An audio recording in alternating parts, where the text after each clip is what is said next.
Hi guys! So, today is December 11 at bukas sana ang check-up ni Mama sa Opta. Kaso nga lang hindi natuloy dahil yung kanang kamay ni Mama na na-dislocate dahil nadulas siya. Kung makikita nyo guys, meron kaming aso which is si Patpat. Isa siyang Labrador na Labrador may halong husky kasi yung lahi niya. Usually sa mga Labrador maharot sila. So dahil meron kami dito isang buwan na tuta, which is dapat yun yung dadalhin nga sa probinsya, dito iniwan sa amin kasi ang tita ko nasa condo, bawal yun doon sa bahay ng kapatid ko, kaya dito para pag umuwi si tita dun sa probinsya, dala na niya tong aso. Dito siya pupunta sa amin, dito siya titispiras. Yun. Tapos, pag umuwi siyang probinsya, sama na yung aso. Yun nga lang, kahapon, December 10, nakaplano ko na bumili ng mga regalo. Inuunti-unti ko na yung regalo, guys. Nagsimula pa nga ako noon pagpasok ng bare months. Tapos ngayon, itong nanay ko nag-request. Siyempre, bigyan ng regalo ang mga bata. Naghanap ako ng sapatos. Divisoria yun. Dahil Divisoria, kahit anong aga namin sumakay ng jeep, ang tagal namin nakauwi. Ilang minuto lang yun, guys.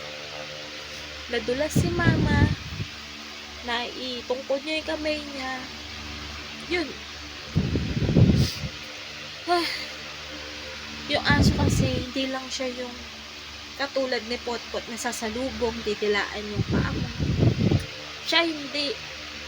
Si Patpat, may kasama pang ngat-ngat na nakaakap siya talaga sa paa. Ayun. Syempre, ilag din kami na huwag makagat. Nilalayo namin siya. Doon ka, baka matapakan ka. Kaso maharot talaga, guys. Sobra. Kahit na minsan hindi mo pinapansin, bigla lalapit sa'yo, nahaharutin ka. Maganda na may aso, oo, kasi lalo na kami lang ni Mama. Nasa isip ko, kapante ako, may bantay siya. Yun nga lang, yun din yung naging cause ng disgrasya. So yun, ang kulay niya pa kasi guys, kulay itim. Tapos kung malabo pa nga yung mata ni Mama, hindi niya makikita. Tapos, kung kay Potpot kasi yun, sabi niya lang, Pot, tabi ka, matatapakan ka, katabi yun. Pagkatapos kanyang dilaan, tatabi na siya. Pero ito kasi makulit talaga, hindi mo talaga maiwasan. So ngayon, ending December 11, which is dapat papasok ako today, hindi ako nakapasok. Ayun, from 8:30, let's say 8:30, nandun na kami. Pinuntahan ako ni Mama alas 8. Agad-agad, para magkasunod lang kami. Talaga makikita mo, magang-magayon dito niya. Pinahilot niya yun kahapon. Hapon nangyari yun kahapon. Okay na, ganyan. Minasage na, hinila. Matik. Kapag feeling mo na pilayan ka, may masakit sa'yo, papahilot mo. Yun yung first aid natin, for sure, diba? Nung pagdating namin ngayong umaga doon sa ospital, in-interview, anong nangyari, kinuwento, sinabi. Ano pa ho yung ginawa nyo pagkatapos niyan?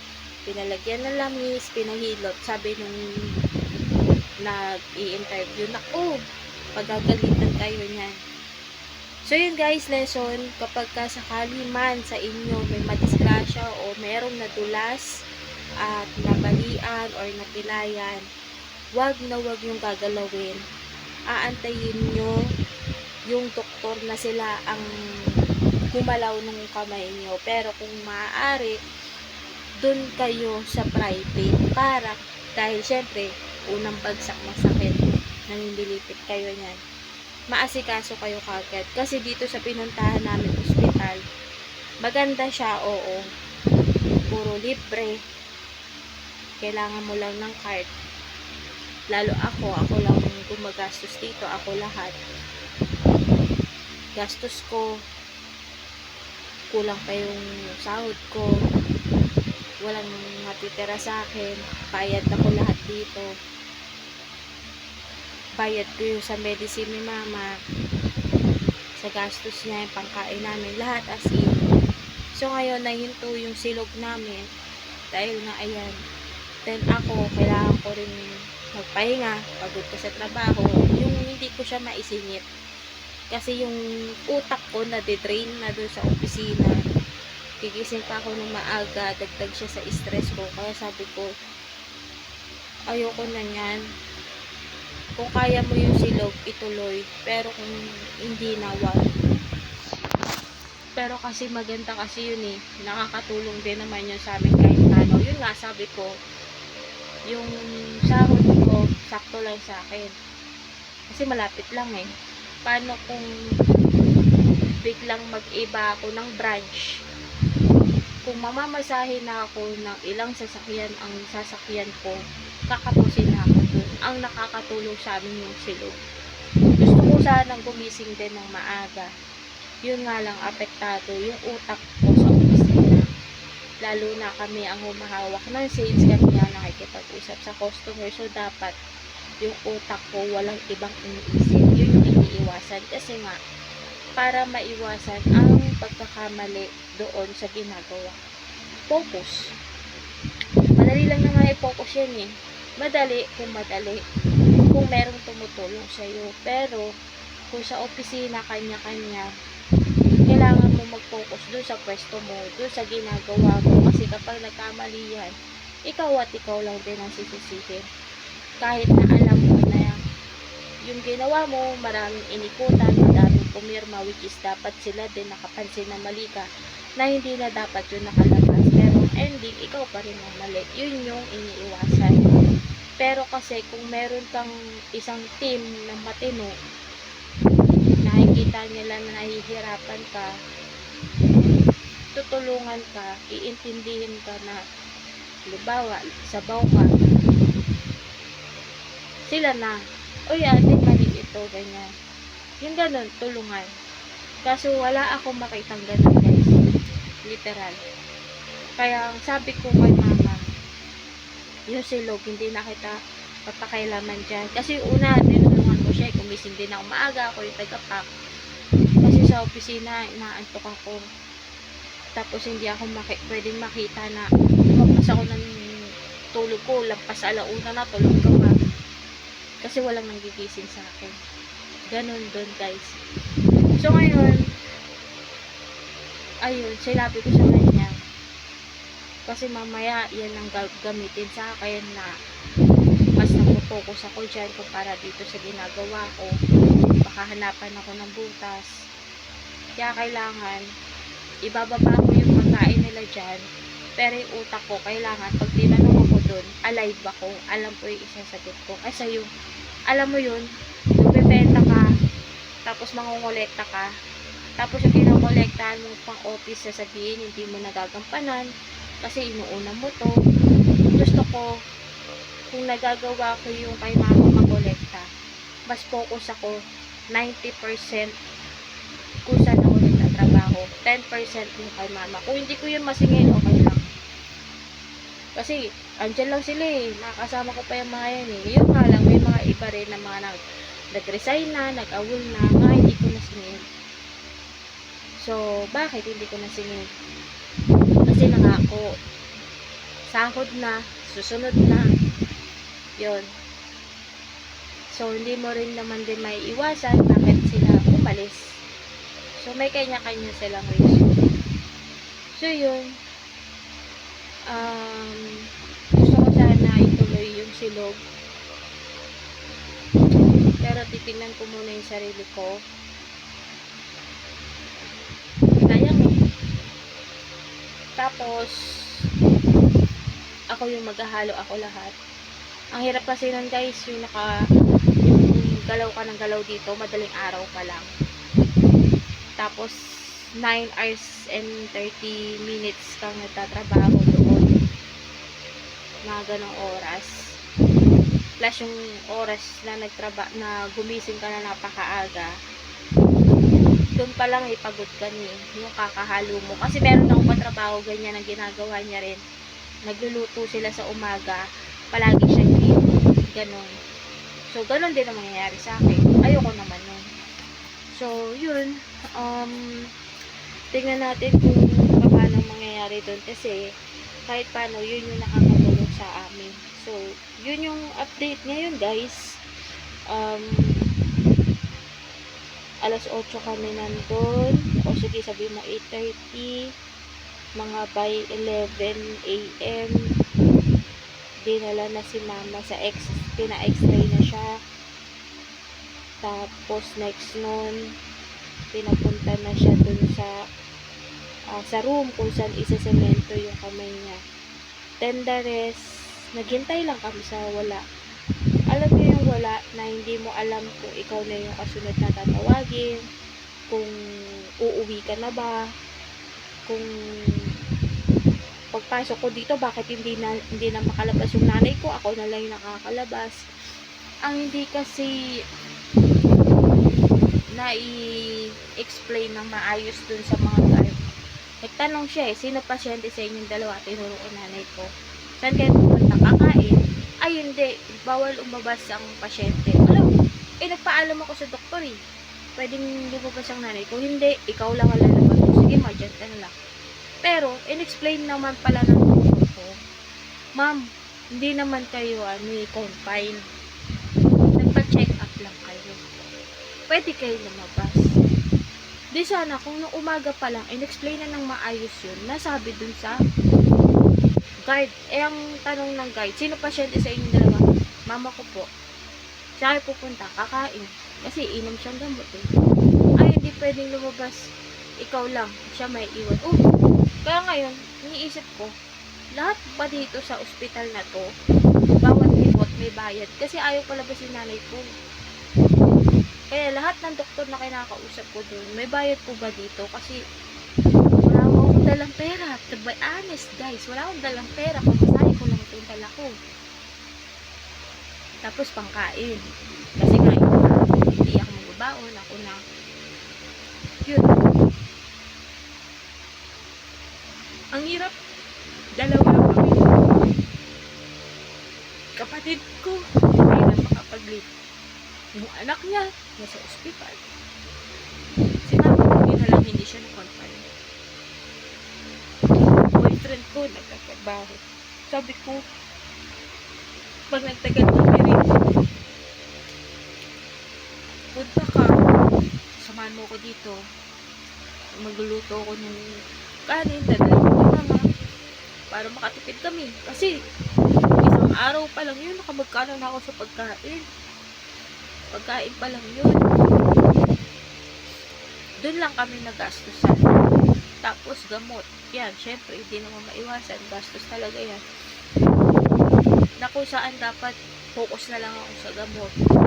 Nagsaing ako dito, kanin. Ulam na lang. Kaso inisip ko mama ko, siya lang mag-isa. Wala siyang kasama. May dala pang bag. Para pag tinala siya dun kung saan saan. Siya hanapin doon sa loob ng ospital. Kaya sabi ko, huwag mo tatagalin sa katawan mo yung cellphone mo, kahit niya lang. Para kung nasa katatawagan kita, tatawagan mo. So yun, nagpa-load ako dun sa kapatid ko para malagyan si mama ng load. Tapos ako sa jowa ko, yan. Kasi alam ko, yung niload na, pumasok na yun. Yung pala, yung area na pinaghintayan namin, doon ang walang signal. Lahat na pwede kong tawagan. So yun, hindi ko alam po ano nangyayari guys. Hindi ko alam kung malinaw sa inyo yung detalye ng pinagkagawa ng mga kinwento ko. Ito lahat yung mga nangyari sa amin today. So, Ayun, um, sa lugar na yun, doon namatay ang kapatid ko. Same. Hintay ka dito. Punta ka doon. Pilapan mo to. Pirmahan mo to. Maghanap ka ng wheelchair. Pasensya na. Oxygen. Wala din. Kahit na ano lang po yung pwede. Basta maagapan yung daddy ko. Pasensya na. Marami po talagang tao. Wala ho talagang ganito. Bla bla bla. Ang ending, namatay ang daddy ko. Nakaupo. Lahat ng lumalapit, ano sakit mo sir? Ano nangyari sa'yo? Ano sakit mo sir? Ang daming lumapit. Walang first aid na binigay. Ngayon, nanay ko, ganun din. Ano sakit mo nay? Ano nangyari? Paano nangyari? Asan ka ba nito? Asan ka ba nun? May kasama ka ba sa bahay? Hello? Kung sasamahan ko si mama sa bahay, paano yung bills dito sa bahay? Kailangan ko magtrabaho. Naiiwan si mama dito sa bahay. Kaya masikip yung area na dadaanan niya para dun siya makakita. So yun. Ba? So dahil makulit ang mama ko, kailangan niyang matigil sa manigarilyo.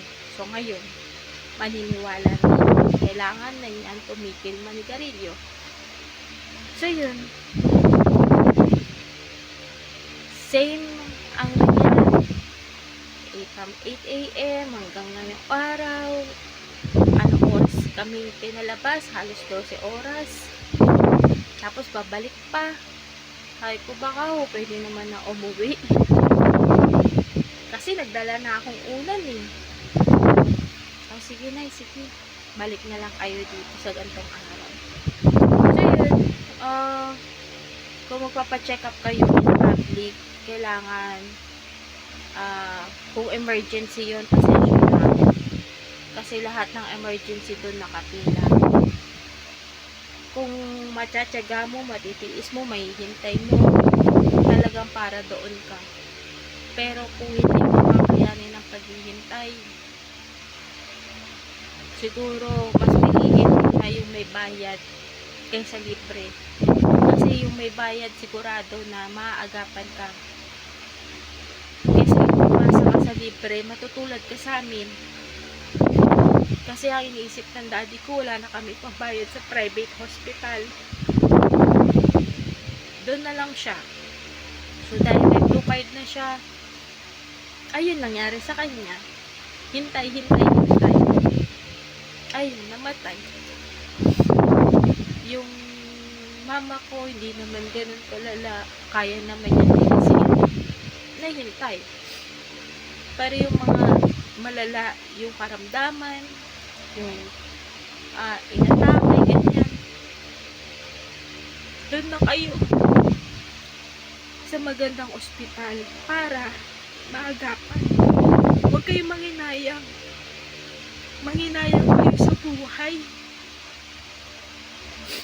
Yung dati ko, na talaga pinili.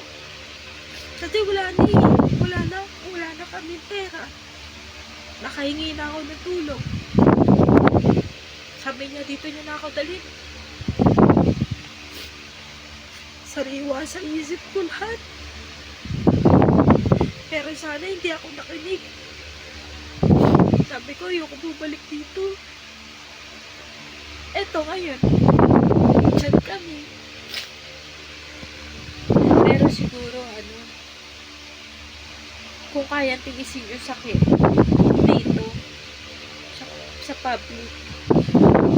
Pero kung katulad niya, atake, hindi huminga, nahihirapan yung huminga, sa private. Wala kami pera ng bayad. Kapalan ng mukha na yan. Ako kinapalan ko yung mukha ko nun. Nag-post ako, humingi ako ng tulong. May tumulong sa akin. Salamat po. Tinulungan niyo kami. Pero syempre, mahiya ka rin. Inatake na naman. Punta ka ulit dun. Private ulit. huling pera na natin. Nagsabi na siya, sa huling pera natin, susunod sa public na lang ako. Kasi nahihiya rin kami. Diba? Kasi yung kahit na ano kaya mo, triple naman ang single sa'yo. Pero iniisip mo na lang buhay ka. Kasi nagtipid ka, nakatipid ka nga. Wala. Hindi ka naman nakalabas ng buhay.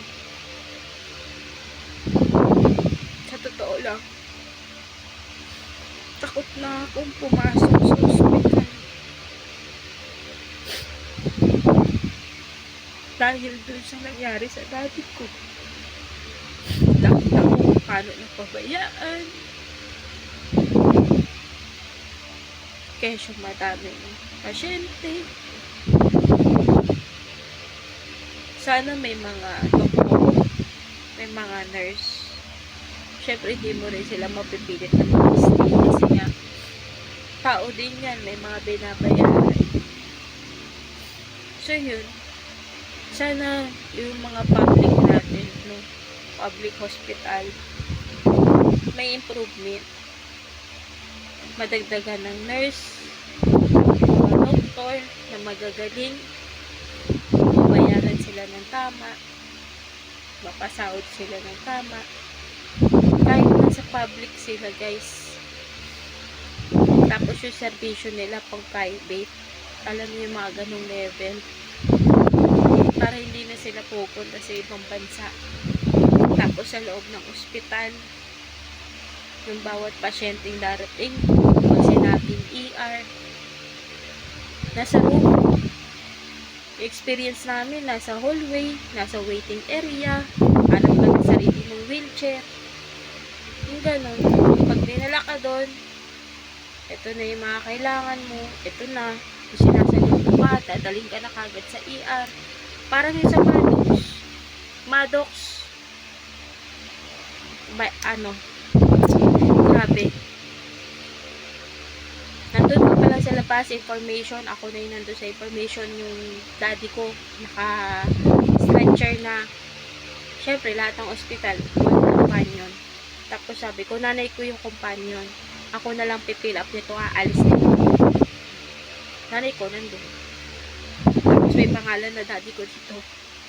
Naturukan na siya. Nakaswero na siya. Ang bilis. Tapos sabi ng doktor, atake sa puso yung nangyari sa daddy mo. Buti na agapan. Pero pupunta kang public, sandali lang ha. Wala pa kasi. Ang laki ng difference. So yun, sana yun sa mga public hospital. Ito gamit. Sana ganun. Sana ma-improve. Kasi maganda nga siya, oo. Lalo yun sa mga wala nang kakayahan magbayad ng ospital. Malaking tulong po, oo. Kaso nga lang yun, laging may kaso. Kaso kulang ng ganito, kulang yan, kulang to. Pero sana, makumpleto yung kailangan ng ospital na yun. Yung mga public hospital. Para yung mga tao, hindi natatakot pumunta ng ospital na mababatayan ba ako dito, ma-assist ba ako dito, magagamot ba ako kagad dito, maghihintay ako ng matagal, gano'n. Papabuntis, baby, senior, lahat nandoon. Pati yung mga naka-oxygen na bigla na lang may umiiyak, ibig sabihin meron na natuluyan dun. Alam mo yun, na hindi dapat nakikita lahat eh. Sa hilerang ganun eh, oh. Nagpapagamot ka pa lang, oh. Hindi pa tinatawag yung pangalan mo, biglang may dumaan na napatay sa harap mo eh.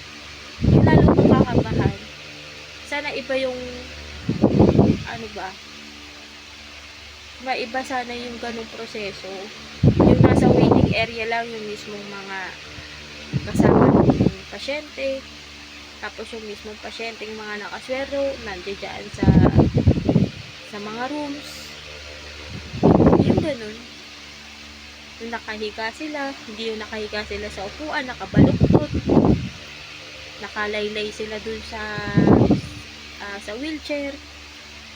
Alam niyo yun, ang dami nangyari.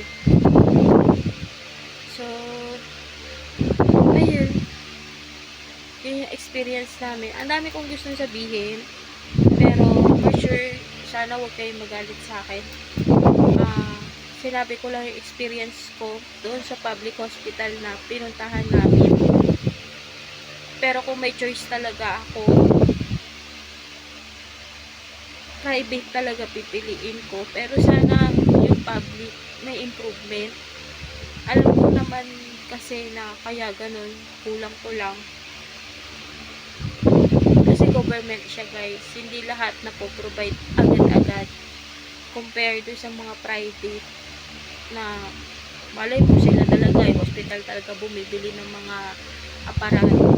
So hindi ko alam, hindi ako doktor. Kumbaga ang sa akin lang sana yung sa public hospital mabigyan ng pansin, makumpleto ang mga nurse, kung ilan ba dapat talaga ang pwede mag-assist sa mga pasyente para kung sakali man na dumami ang pasyente ng araw na yun, at least may mga nurses na mag-a-assist, doktor, alam niya yun, kasi sayang yung buhay ng tao.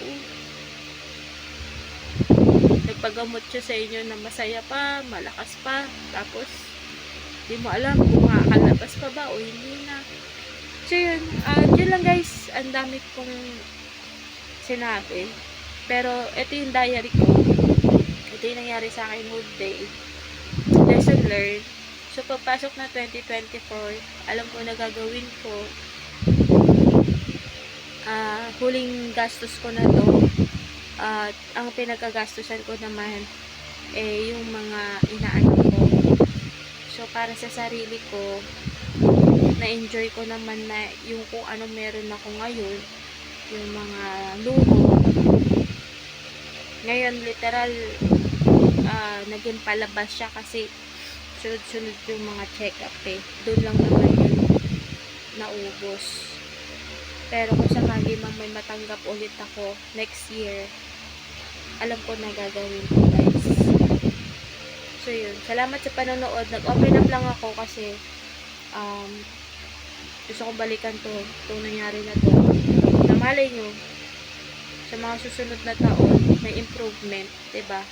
Lumi-level up na yung mga public hospital natin. So yun lang guys, bye.